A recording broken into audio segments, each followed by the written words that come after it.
Hi, everybody. Welcome to Diabetes Primetime, the show where diabetes experts answer your questions. Tonight, we'll be talking with Cheryl Estes, a diabetes educator at a hospital, covering what everyone should know about managing diabetes during a hospital visit. And everyone who answers our trivia question tonight will get a delicious and easy recipe for fresh salsa. So let's get started.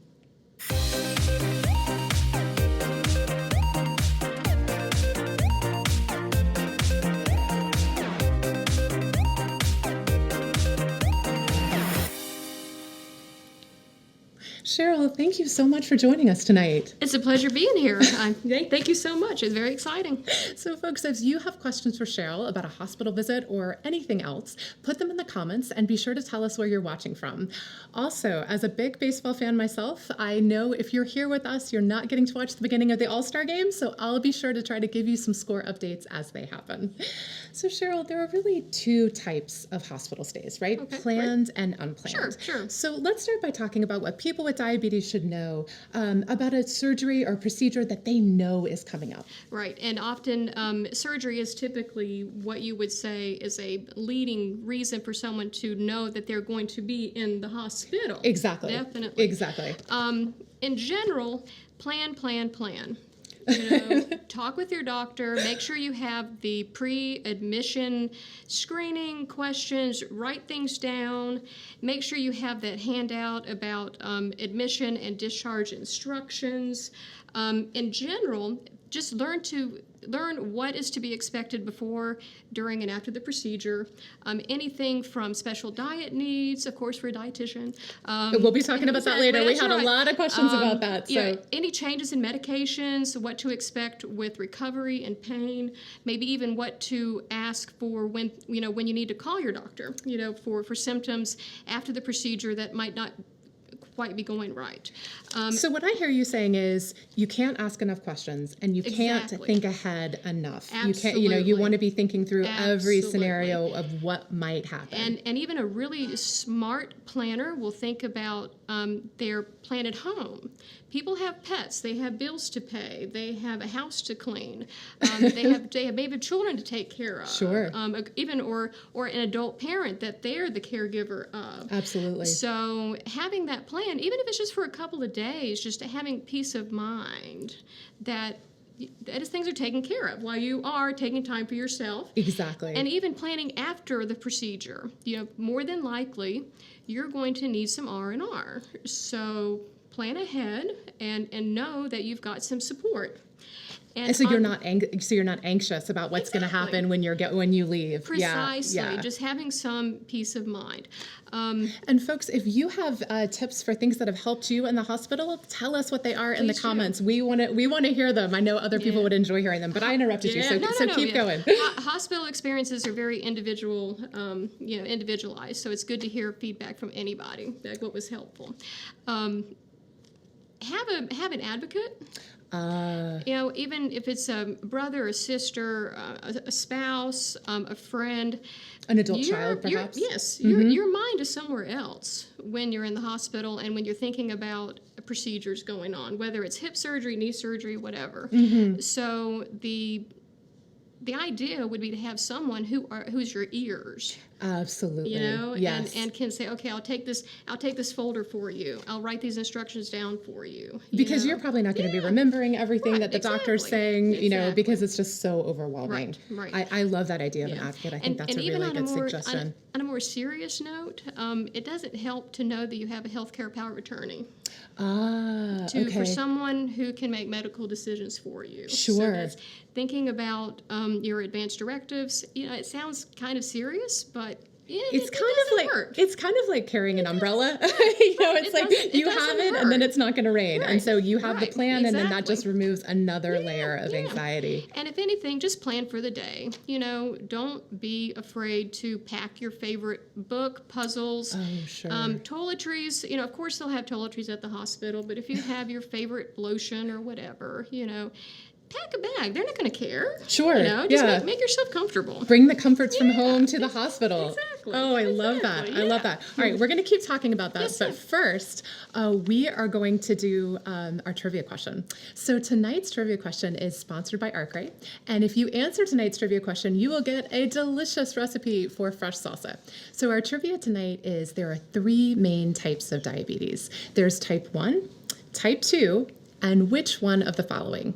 Is it A, gestational diabetes, B, celiac disease, or C, type 3 diabetes? Again, that question. There are 3 main types of diabetes, type 1, type 2, and either A, gestational diabetes, B, celiac disease, or C, type 3 diabetes. So leave an answer for us in the comments, and just for answering, regardless of whether you are right or not, you will get our yummy recipe for fresh salsa delivered to your Facebook Messenger inbox.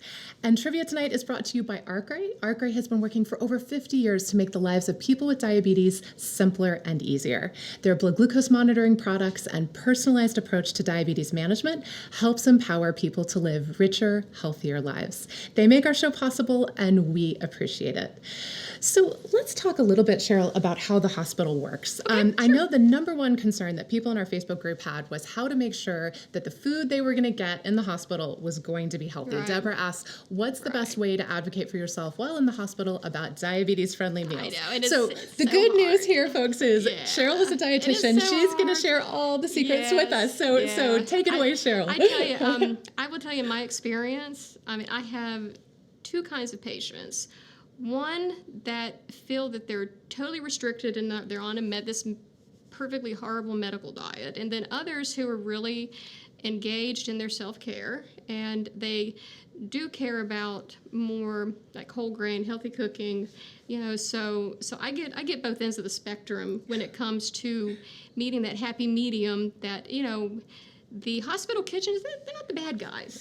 they know what they're doing. I mean, and from small hospitals to large hospitals, it's really not that bad. And there are rules for using standardized recipes and guidelines for, preparing meals. And so what you've got in general, you just have to kind of think about that, being in the hospital, it does mean letting go a little bit of what you might be used to. Okay, so we're not going to have the oatmeal just the way we want it. Right, We've kind of got to exactly. embrace a Yes. little, surrender a little. You might get the different yogurt that you're not used to, or the green beans might be a little too overcooked, whatever. So you just have to kind of be patient and know that they're trying their best. And that there are experts there. Right, Now, is right. there anything that someone should say to make sure if perhaps someone's going in for surgery, knee surgery, for example? Should they make it clear when they're going in the hospital that they have diabetes and that that's something that the staff should be aware of?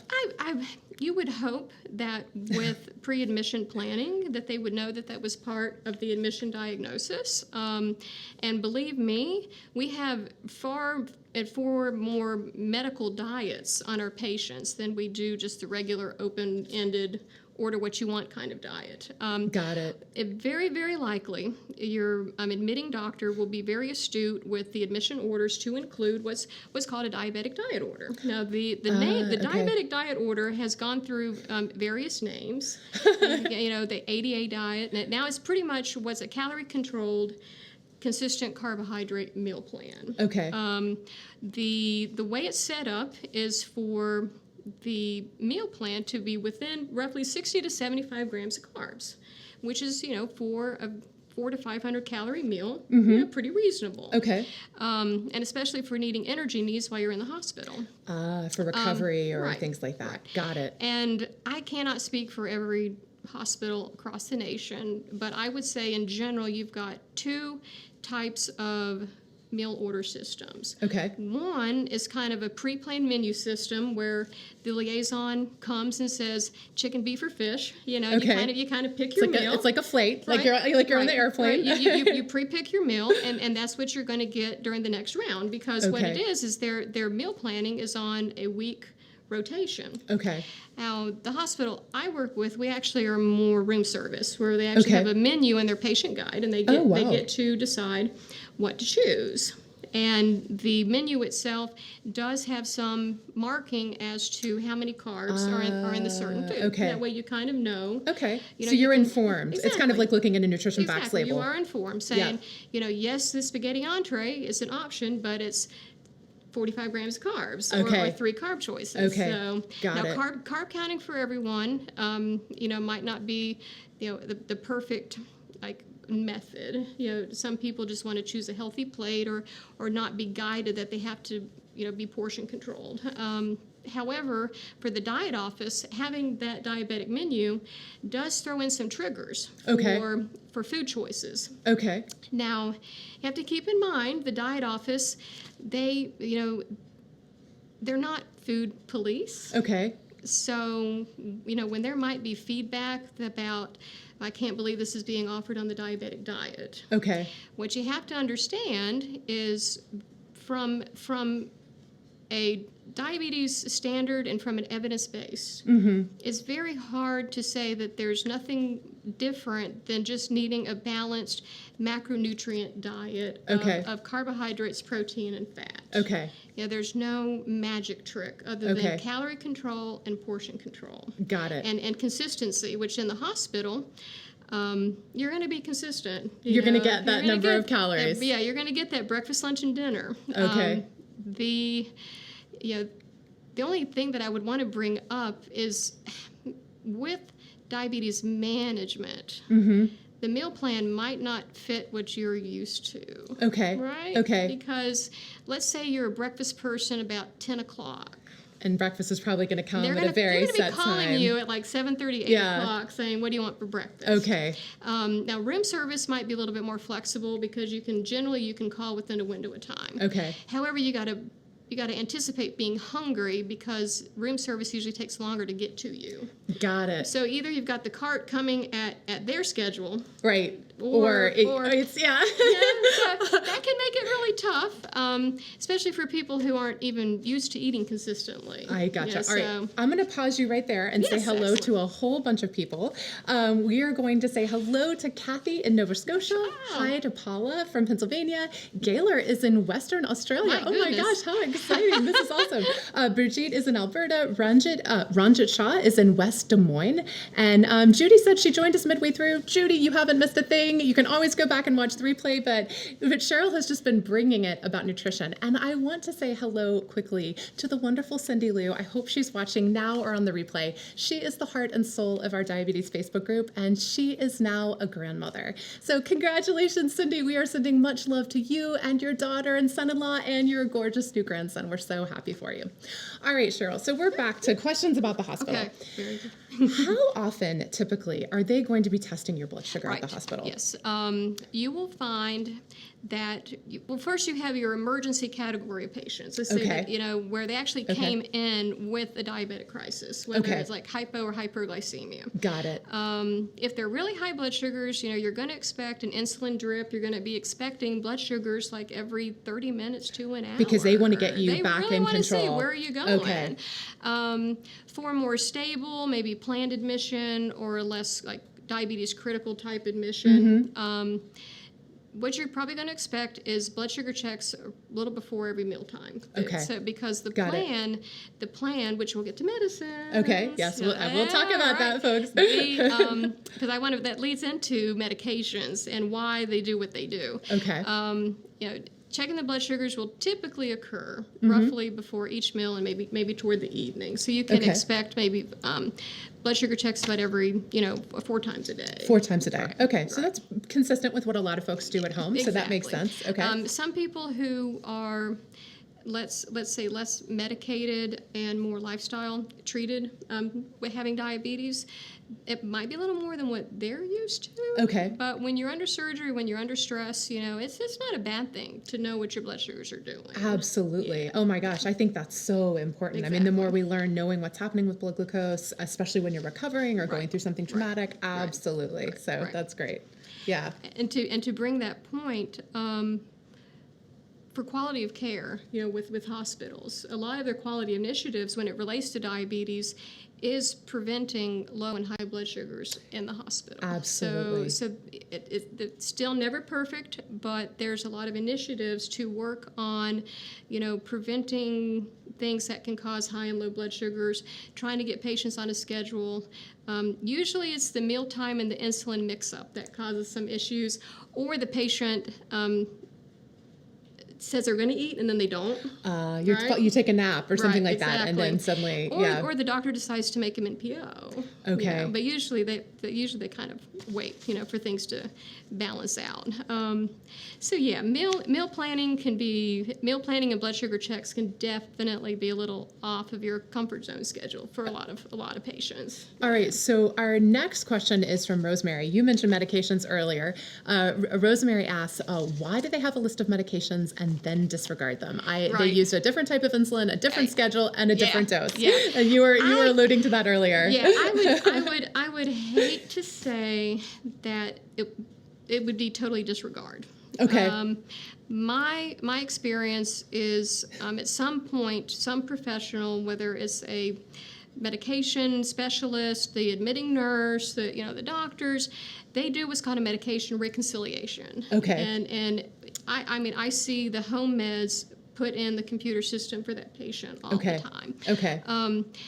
Generally, what might happen is the medications, especially around diabetes, might not be appropriate for an inpatient situation. Interesting. Okay. Yes. Okay. Interestingly, your more oral meds have a little bit more of unexpected setbacks when a patient might be sick. Okay. Metformin's a big one. Metformin has been around since 1960 something. Right. And absolutely. people use it, as a baseline starting treatment. It's a NICS at the hospital. Interesting. That's the first medication that everyone gets. Right. Lactic acidosis. It can cause some serious side effects when it comes to surgeries and procedures. Got to protect those kidneys too. Got it. It's I don't know the exact percentage, but a lot of tests and procedures, there are some that actually use IV contrast. Okay. And so you don't want to combine certain risk factors that might cause acute kidney injury. So medication, a fantastic medication, metformin, a fantastic medication. We love it, but in the hospital, you're probably not going to get it. Really quickly for you baseball fans, gosh. It is still nothing to nothing in the All-Star game. You haven't missed anything, so you want to keep tuning in to Cheryl's wisdom about the hospital because we're all going to go there at some point. Okay, keep talking. Keep telling me about medication. And again, some other oral medications can, for example, I want to say your sulfonylureas, they can lead to low blood sugars, and some your DPP4s, your glyburide, fluid retention. So if you actually have a combo chronic concern with your heart and with diabetes, you're retaining fluid, the last thing you want Got it. Yes. is a medication that's going to make it worse. Got and it. So we almost have to trust that the hospital's looking at what our situation is, has got our best interest in mind. Is it possible that someone might be put on insulin for the time that they're in the hospital, or does that not ever happen? Definitely. Okay, so it's not that suddenly your diabetes has gotten worse. No, it's just that the hospital's looking at your situation and saying, this is the more manageable plan here and now while you're in the hospital. Usually they'll do some kind of combination of either like a mealtime coverage, so that's where the meal blood sugar checks come in. Yes. And they'll be like, okay, well, you're going to expect, you're going to need this many units for this meal. Okay. And they might do that nighttime long-acting shot as well. So the basal bolus is actually a preferred ADA standard to go on insulin while you're in the hospital. Definitely. Okay. All right. I'm saying hello to a couple more people. Hi to Sharon from Pawtucket, Rhode Island. Hi to Helen from I think she's saying somewhere in Canada.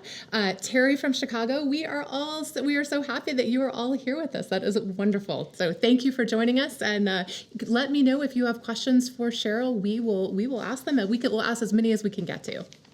Actually, Susan has another question. She says, can you use your own medication for home, or do you have to pay the high cost of the hospital to provide it? Right. And that sort of gets to your Same, question same, before. yes, You know, yes. some of those medications they are not going to want to use. Usually what happens, what you'll find is the home medications will simply be transferred to the pharmacy scheduled medication. Okay, got it. And if anything, they're going to use their formulary equivalent of what you might be on at home. Okay, got it. Now, granted, the doctor might ignore little things like, your omega-3 or vitamin B. So you might want to speak up on saying, I'm okay taking all these meds. I want to continue all of my home meds while you're in the hospital. Okay. Good advice. So don't be afraid to advocate for yourself and say, And again, even with like the pre-planned surgery, I've been known to have to speak up to ask the nurse saying, this patient's complaining of constipation. Oh. It's just like, where's the constipation med? Okay. Let's make it comfortable here. Right, exactly. So again, don't be afraid to ask up about what are my as needed medications? What's my pain medication schedule going to be like? Is it going to be too little or too much? Pain meds are a very, very hot topic right now. Absolutely. For good reason. So you just want to make yourself comfortable, and we're all not perfect. So that's why if you speak up for yourself. We can't say enough for just being your own advocate or having that friend or family member who's going to be speaking up for you. Exactly. All right. Karen says she just got here. She's running late. Hi, Karen. All right. So let's talk about an unplanned hospital visit. Oh my gosh. So if someone or a loved one with diabetes ends up in the hospital for whatever reason, there's obviously a lot going on. What are really the most important things to be thinking about as it relates to diabetes? Oh my gosh. And I know there's a lot, so consult those notes and folks are going to get the download here. I did write a big note when you mentioned that this might be a question is know that you're within your glycemic target range. Okay. So and what do you mean by that? Know that your blood glucose is in kind of the target where it needs to be? The game plan is to avoid hypo and hyperglycemia. Okay. So a current game plan is to be comfortable between 140 and 180. Okay. And in general, no, so I just want to ask you a question. So let's say that I'm in the hospital and a lot of other things are going on, and I notice, they're taking my blood glucose and I'm at 200. Do I alert someone? Do I say something to the nurse? Exactly. Do I assume that they're on it? Like, what do I do? Right. Depending on when your last insulin dose is. Okay. Yes, the nurse isn't automatically going to give insulin. Okay. Like just willy-nilly. They have to follow either a phone call to a doctor or follow a certain kind of like an insulin protocol. Okay. Okay. But definitely, if the blood sugars, I've seen blood sugars over 200. Sure. I mean, I will admit that. I think that's why it's still a quality initiative. Because sure. we're still working on doing what ways it takes to get it there. What it takes. But for a person who has diabetes, who's in the hospital, that's something you want to keep an eye on. That's really the important thing. You're in the hospital, and most of the time you're going to be in the hospital for stress inflammatory related reasons, whether it's cardiac, probably going to be something like a heart attack. Yeah. The best thing you can do is to keep your blood sugars under control. Okay. Yeah. I think that's really, really, really, really wise words and good advice. Right. Yeah. Right. And hypoglycemia is not fun. So target ranges within the hospital are generally guideline. It's okay to relax them a little bit. So meaning not trying to keep someone's glucose don't right need at 80. So tight. No, we're gonna err a little on the higher side because we really don't want to take the chance of going low. Exactly. So glucose tablets might be a good thing to have in that bag from home as well. Just you have them there, and absolutely. And I would just want to point out, I don't know if the numbers have been talked about. I looked up some numbers, and just remember, like 30.3 million persons have diabetes. Absolutely. And unfortunately, only 23 of those million know that they have it. Now, out of that, 7 million hospital discharges had a carrying diagnosis of diabetes within their Wow. problem list. So no, what I hear you saying with 1 that is year. when people leave the hospital, they're told they have diabetes. Well, Or not they told. Okay, they either have diabetes. yes, exactly. So 7 million people leave the high hospital with relationship. diabetes. Yes, and 10 and 1,000 persons with diabetes end up in the ED with some kind of diabetic crisis. We can't forget the ED visit too. And that's emergency room, correct? Exactly. Yes. Thank you, yes. Yeah. So my whole point is, unfortunately, This is something we need to be paying attention to. About, Yeah, because the chances of a hospitalization they go up a little. Okay, when we have diabetes, Yes. it is more likely that we will be in the hospital. So even if you have a planned admission, you might want to plan for the unplanned. Okay. And have a good, your medications down, a blood sugar journal, and kind of have a sick day plan. Okay. Yep. So absolutely. And that's very on our important. website we have an article about having a sick day plan. You can check that out. It talks about the questions you should be asking your doctor or your nurse, the things you should have on hand just in case you are sick.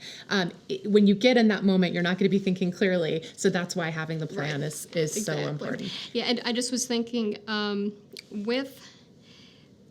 Oh gosh, I had a thought. All right, it'll come back to you. I know, because when you and I were talking about this episode, you said something really important. Hey, hold that thought. Okay, yes. You said, I know being in the hospital can be emotional and lead some people to feel very negative about their future health. I really like to pride myself on having empathy, and I cannot imagine being in a poor patient's shoes, having to be under someone else's control, feeling sick, like where am I headed with this, and sometimes people might have a negative education encounter where someone sounds judging, or you're not taking care of yourself. I'm sorry, I've heard that. I have heard that, and it's not fun. I personally like to take a goal setting approach. So definitely, being admitted can be emotional. So I would say, number one, be realistic about where your discharge plans might be headed. Okay. Sometimes you might be able to discharge back to normal activity, Okay. normal medications. You get treated and you feel better. Mm-hmm. Even then, that could still be a teachable moment, saying, where am I at with my diabetes control? Okay. So what you're saying is very possible that we can be, go right back to regular life, Yes. feeling great. And in Right. fact, in some cases, maybe it's a little bit of a wake-up call. Like, wow, Exactly. maybe I should be Right. walking a little bit more. Right. Maybe I should be, Right. watching those portions a little And bit more closely. I would say start with the survival skills. How am I doing with checking my blood sugars? How am I doing with remembering my medication? What am I really doing with my lifestyle planning? Absolutely. Even if it's little things like not smoking, eating right, losing Smoking's some a big weight, one. getting Yeah. some exercise. Sure. Now, in a very unfortunate situation, patients might not go home even from the hospital, Okay. and they might have a little word called a rehab facility. Okay. In that sense, the goals might change because you might be having to learn to get strong again. You might be still under someone's care for even a longer period of time. So the emotional stress might be a little bit different depending on the consequences of that hospital admission. So I'm thinking about, someone who perhaps has a parent or has a loved one with diabetes. What should they be thinking about? Right. What are the things that they should be focusing on with their loved ones, and they Right. should be thinking Right. about Yeah. for the future? So you're saying they're not the one in the hospital, but they have They diabetes. have no. They have a loved one with diabetes in the hospital. In the hospital. Yeah. Okay. What should they be thinking about? Because at first I was thinking you were saying, like, what if the person that was the caregiver had diabetes? Oh gosh, no. But Yeah. yes. I have had conflicts with families. Okay. It's really funny. So I would suggest get over the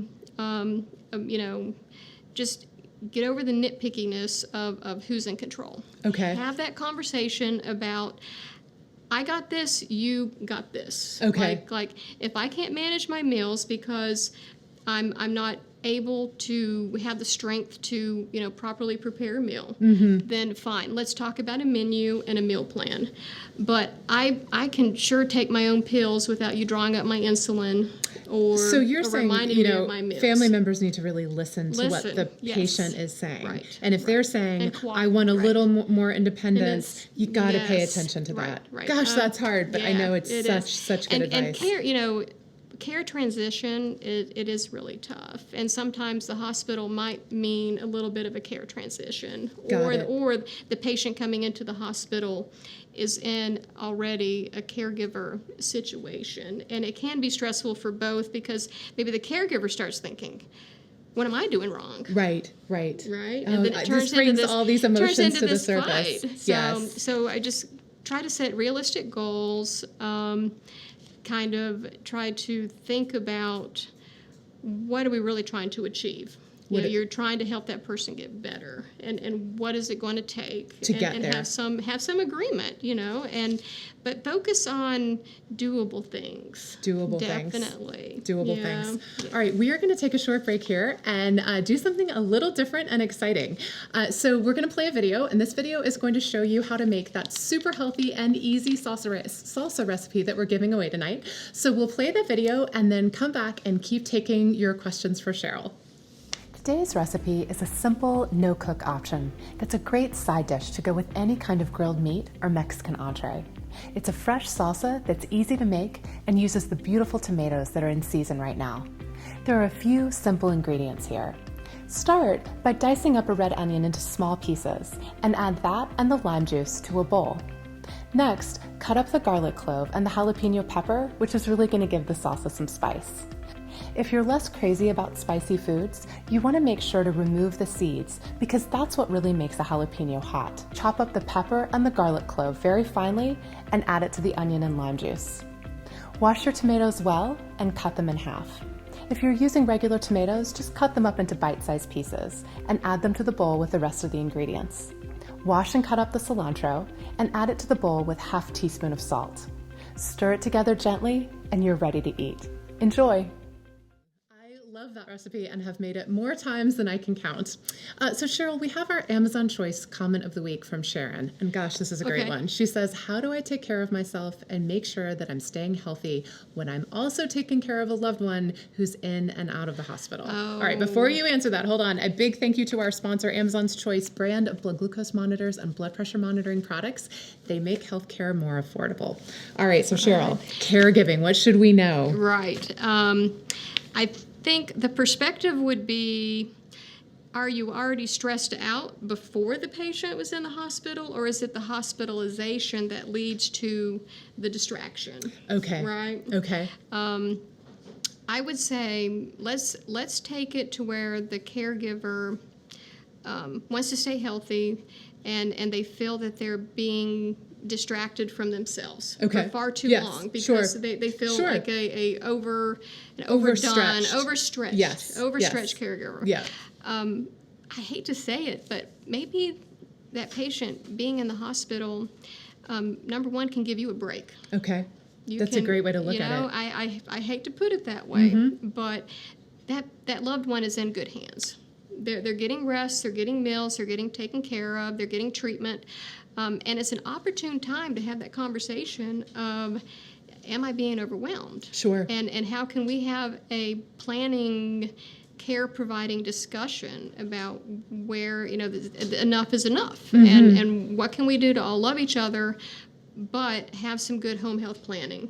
I can't speak for everyone, but it's very possible that if you don't ask the right question, you don't get the right answer. So finding time to ask for a case manager, mentioning the stressors of being concerned about the discharge plan being back a big home burden on and a you. big burden. Yeah.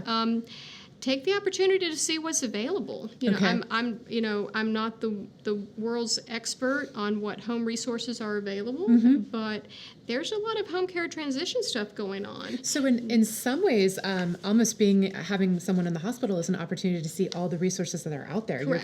You're gonna Yes. be in a place where they're gonna be aware of Correct. perhaps home care options, Right. things that can take things off your plate. So being Exactly. proactive about finding Yes. those resources. Right.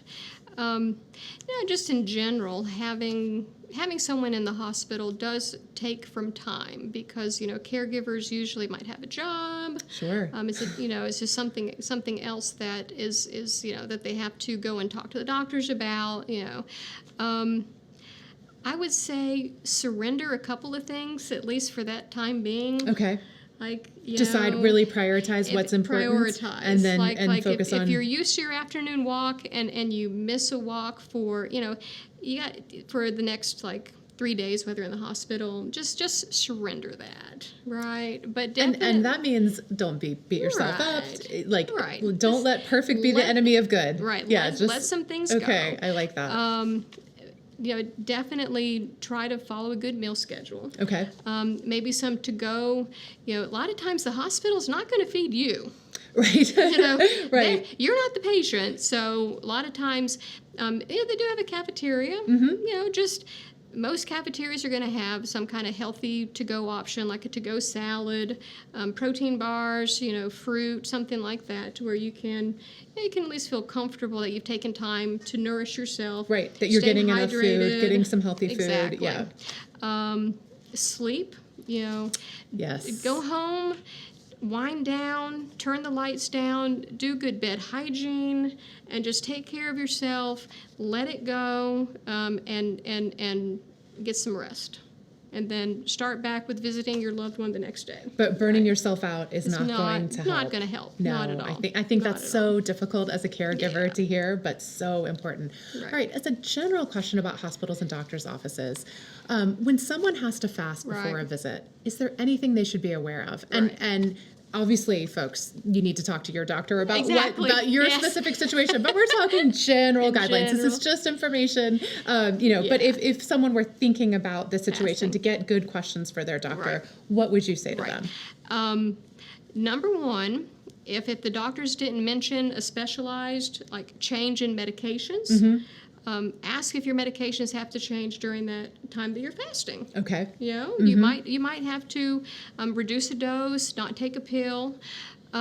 Check your blood sugars a little more often. Okay. Definitely. Especially if the fasting is really legit. Okay. And I say that because there's actually some things where you might just say, hey, do I really have to fast? You might have misinterpreted. Okay, the doctor. So you might want to call back and say, what do you mean by fast? Is this really necessary? Okay. Right.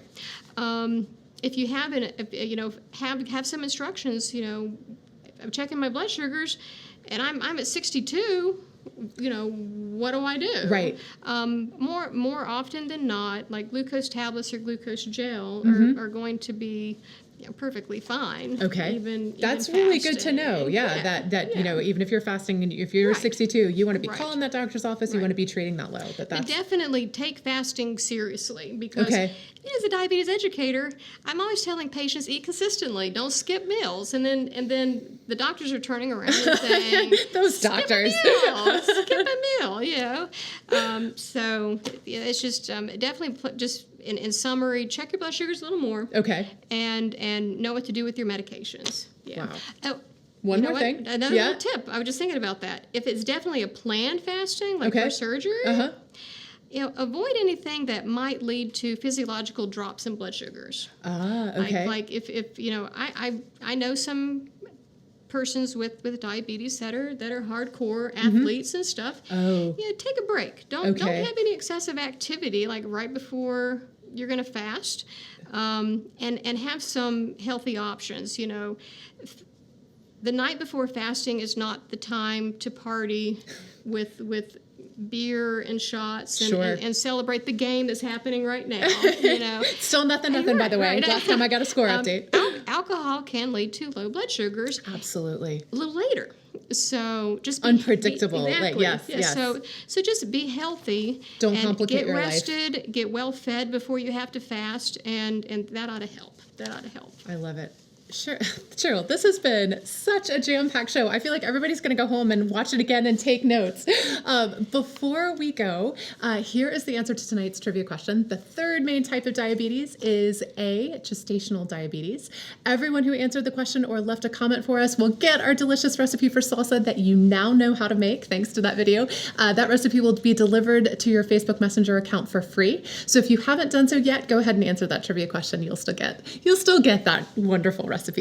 We will be back for our next episode on July 30th at 8 p.m. Eastern with Melinda Marinook talking about how to afford the diabetes medications and supplies that we need. We really hope you'll be able to join us. Until then, thank you so much for joining us, Cheryl. Again, my pleasure. It was fun. You were so knowledgeable and really educated me, certainly, and I'm sure our audience as well. We hope you'll join us again soon. And everybody have a wonderful night. Enjoy the rest of the game.